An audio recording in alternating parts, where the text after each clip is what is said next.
एक बार फिर आपका उत्तराखंड करंट न्यूज में स्वागत है और मैं आपके सामने लेकर के आया हूं उत्तराखंड की सभी आगामी परीक्षाओं के लिए महत्वपूर्ण क्विज पार्ट 7 पार्ट 6 में डाल चुका हूं। यदि किसी ने ना देखे हों तो लिस्ट में जाकर के देख सकते हैं। तो चलिए शुरू करते हैं पार्ट 7। पहला प्रश्न है, निम्नलिखित रचनाओं में डॉक्टर पीताम्बर दत्त बर्तवाल की रचना कौन सी है? ऑप्शन ए नाद संप्रदाय, ऑप्शन बी हिंदी काव्य में निर्गुण संप्रदाय, ऑप्शन सी सूफीमत साधना और साहित्य, ऑप्शन डी छायावाद। इसका आपको करेक्ट आंसर बताना है। इसका जो करेक्ट आंसर होगा वो होगा ऑप्शन बी हिंदी काव्य में निर्गुण संप्रदाय। यदि हम पीताम्बर दत्त बर्तवाल के विषय में बात करें तो इनका जन्म 13 दिसंबर 1901 को कहाँ हुआ था? पाली गांव लैंसडौन पौड़ी में हुआ था। यदि हम इनकी कुछ उपलब्धियों की बात करें तो काशी विश्वविद्यालय ने 1933 में द निर्गुण स्कूल ऑफ हिंदी पोइट्री के लिए इन्हें डिलीट की उपाधि प्रदान की थी। ठीक है। और यदि हम बात करें द निर्गुण स्कूल ऑफ हिंदी पोइट्री को इन्होंने कब लिखा था तो ये लिखा था इन्होंने 1931 में। ठीक है। उसके बाद हिंदी में डिलीट की उपाधि प्राप्त करने वाले पहले विद्यार्थी थे आपके पीताम्बर दत्त बर्तवाल जी। यदि हम इनकी मृत्यु की बात करें तो 1944 में इनकी मृत्यु हो गई थी। तो जीवन का बहुत कम समय इन्होंने व्यतीत किया है। तो चलिए नेक्स्ट प्रश्न की ओर चलते हैं। प्रसिद्ध साहित्यकार शैलेश मटियानी का जन्म उत्तराखंड के किस जनपद में हुआ था? ऑप्शन ए आपका नैनीताल है, ऑप्शन बी आपका पिथौरागढ़, ऑप्शन सी चमोली या ऑप्शन डी अल्मोड़ा। तो आपको करेक्ट आंसर बताना है। तो इसका जो करेक्ट आंसर होगा वो होगा ऑप्शन डी यानी कि अल्मोड़ा। यदि हम शैलेश मटियानी के विषय में बात करें तो शैलेश मटियानी का जो जन्म हुआ था वो अल्मोड़ा में हुआ था। यदि अल्मोड़ा में जगह की बात करें तो ये आपका बाड़े छीना भिकियासैंण में हुआ था। कब हुआ था? 1931 में हुआ था। ठीक है।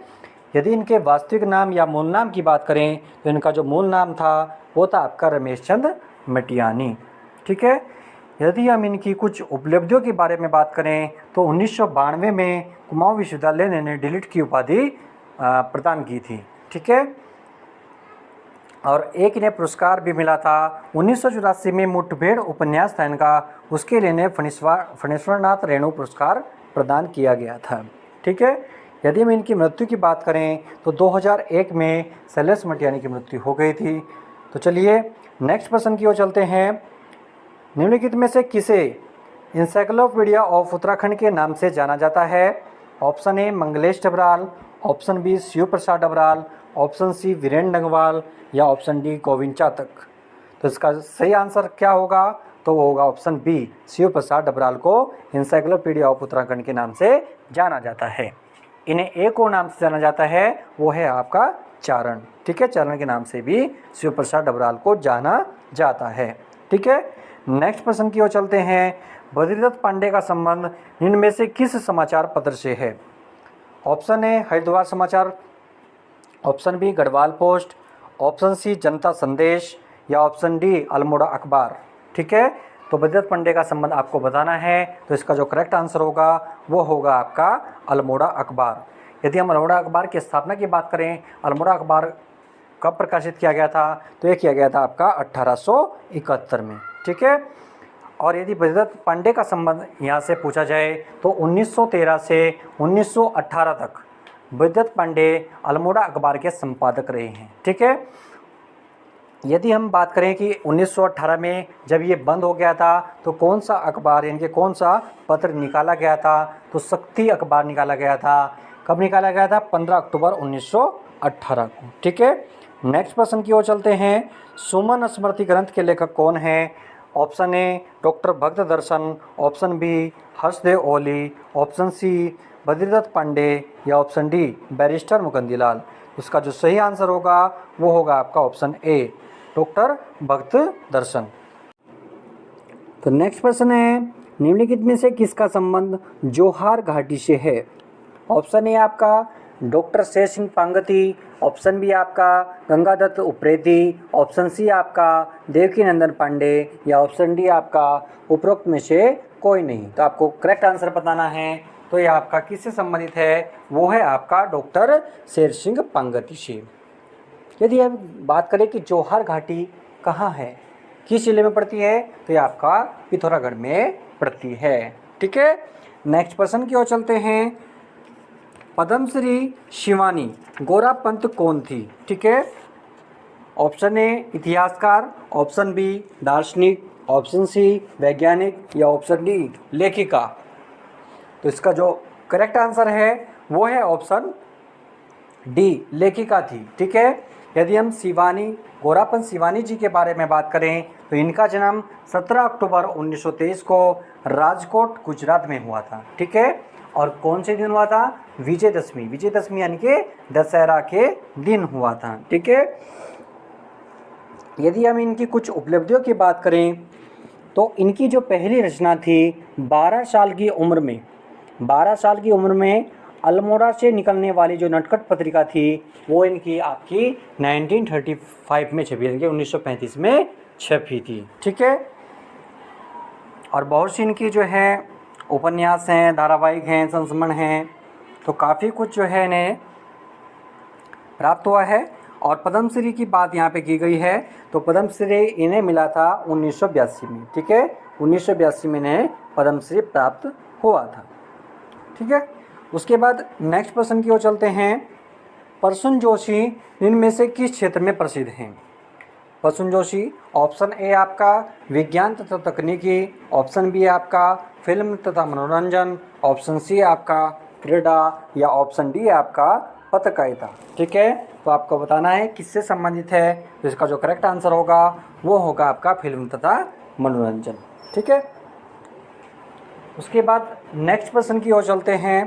तारादत्त गैरोला कौन थे? तारादत्त गैरोला कौन थे ये आपको बताना है। ऑप्शन ए गायक थे, ऑप्शन बी चित्रकार, ऑप्शन सी कवि या ऑप्शन डी अधिवक्ता। तो आप सभी को पता होना चाहिए ऑप्शन सी कवि। ठीक है, तारादत्त गैरोला क्या थे?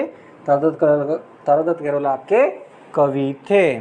ठीक है, नेक्स्ट प्रश्न की ओर चलते हैं। शिव प्रसाद डबराल कौन थे? शिव प्रसाद डबराल कौन थे? राजनेता थे, दार्शनिक थे, इतिहासकार थे या आपका कवि थे? तो इसका जो करेक्ट आंसर हो जाएगा वो हो जाएगा आपका इतिहासकार। ठीक है, नेक्स्ट प्रश्न की ओर चलते हैं।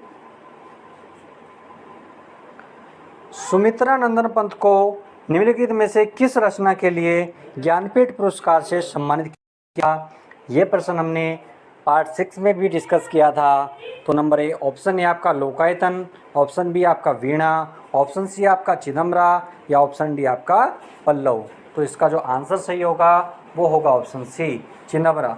चिदम्बरा के लिए 1968 में सुमित्रा नंदन पंत को ज्ञानपीठ पुरस्कार से सम्मानित किया गया था। उसके बाद नेक्स्ट प्रश्न की ओर चलते हैं। आयरन पंत को इनमें से किस और नाम से जाना जाता है?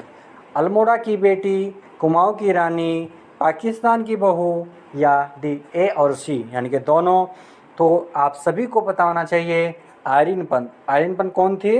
डी और सी। डी ऑप्शन डी है आपका, ए और सी यानी कि अल्मोड़ा की बेटी भी और पाकिस्तान की बहू के नाम से भी इसको जाना जाता है। नेक्स्ट प्रश्न की ओर चलते हैं। विश्वेश्वर दत्त सकलानी को इनमें से किस नाम से जाना जाता था? विश्व मानव के, वृक्ष मानव के, राज्य मानव के या आपके उत्तर मानव के? ठीक है, तो इसका आप सभी को पता होगा, तो इन्हें वृक्ष मानव के नाम से जाना जाता था। नेक्स्ट प्रश्न की ओर चलते हैं। निम्नलिखित में से सही युग्म का चयन कीजिए। निम्नलिखित में से सही युग्म का चयन कीजिए। ऑप्शन ए बद्रीदत्त पांडे का अन्य नाम कुमाऊं केसरी, इंद्रमणि बड़ोनी का अन्य नाम उत्तराखंड का गांधी। ए और बी दोनों सही हैं या उपरोक्त में से कोई नहीं? तो आप सभी को पता होगा ये दोनों सही हैं। ऑप्शन ए और बी आपका दोनों सही हैं। ठीक है, उसके बाद निम्नलिखित में से उत्तराखंड की प्रथम महिला पुलिस महानिदेशक कौन थी? ऑप्शन ए आपका अशोक कांत शरण, ऑप्शन बी कंचन पंत, ऑप्शन सी कंचन चौधरी भट्टाचार्य, ऑप्शन डी उपरोक्त में से कोई नहीं। तो इसका जो आंसर होगा करेक्ट वो होगा आपका कंचन चौधरी भट्टाचार्य। ठीक है, नेक्स्ट प्रश्न की ओर चलते हैं। पुष्पेश पंत कौन इनमें से किस क्षेत्र में जाना जाता है? ऑप्शन ए राजनेता, ऑप्शन बी वैज्ञानिक, ऑप्शन सी आपका अंतर्राष्ट्रीय मामलों के विशेषज्ञ, ऑप्शन डी आपका गणितज्ञ। तो इसको आपको जो है करेक्ट आंसर बताना है। तो इसका जो करेक्ट आंसर हो जाएगा वो हो जाएगा ऑप्शन सी, अंतर्राष्ट्रीय मामलों के विशेषज्ञ। ठीक है, अंतर्राष्ट्रीय जो मामले होते थे उनके बारे में उनके जो विशेषज्ञ थे, ठीक है, कौन थे आपके, पुष्पेश पंत को जाना जाता है। ठीक है, नेक्स्ट प्रश्न की ओर चलते हैं। निम्नलिखित में से सही युग्म का चयन कीजिए। ऑप्शन ए आपका चिपको आंदोलन, महिला सुरक्षा। ऑप्शन बी मिश्रित वन, अनिल कुमार पांडे। ऑप्शन सी मैती आंदोलन, वृक्षारोपण। या ऑप्शन डी उपरोक्त में से कोई नहीं। सही आपको बताना है कि कौन सा ऑप्शन इसमें सही है। तो आप सभी को पता होगा मैती आंदोलन वृक्षारोपण से संबंधित था, और ये भी पता होगा कि इसको कब लागू किया गया था, कब शुरू किया गया था, 1995-96 को। ठीक है, और किसने शुरू किया था, इसके जो आंदोलनकर्ता थे वो थे आपके कल्याण सिंह रावत। ठीक है, इसमें कौन भाग लेता था, इसमें आपके अविवाहित महिला जो है इसमें भाग लेती थी। ठीक है, उसके बाद नेक्स्ट प्रश्न की ओर चलते हैं। मौलाराम कौन थे। तो मौलाराम ऑप्शन ए चित्रकार, ऑप्शन बी पर्वतारोही, ऑप्शन सी कत्यूरी शासक, या ऑप्शन डी उपरोक्त में से कोई नहीं। ठीक है, तो ऑप्शन ए इसका सही हो जाएगा, ऑप्शन ए यानी कि चित्रकार थे। ठीक है, यदि मौलाराम के जन्म की बात करी जाए तो मौलाराम का जन्म 1743 से 1833 में हुआ था। ठीक है, नेक्स्ट प्रश्न की ओर चलते हैं। गोरापंत सिवानी का जन्म कब हुआ था, हमने बता दिया था आपको 1923 राजकोट गुजरात में इनका जन्म हुआ था। ठीक है, उसके बाद नेक्स्ट प्रश्न की ओर चलते हैं। निम्नलिखित में से कुमाऊनी के लेखक नहीं हैं। Option A Gumani, option B कोईदत्त पांडे गोरदा, option C Shivdutt Sati, option D Leeladhar Raturi. तो कौन नहीं है, वो आपके लीलाधर रतूड़ी नहीं है, बाकी सब कुमाऊनी के लेखक हैं। ठीक है, तो हमारी क्विज आपको कैसी लग रही है। यदि आपको अच्छी लग रही है तो वीडियो को लाइक करें, शेयर करें, चैनल को सब्सक्राइब करें। तो आज के लिए इतना ही वीडियो में, तो धन्यवाद।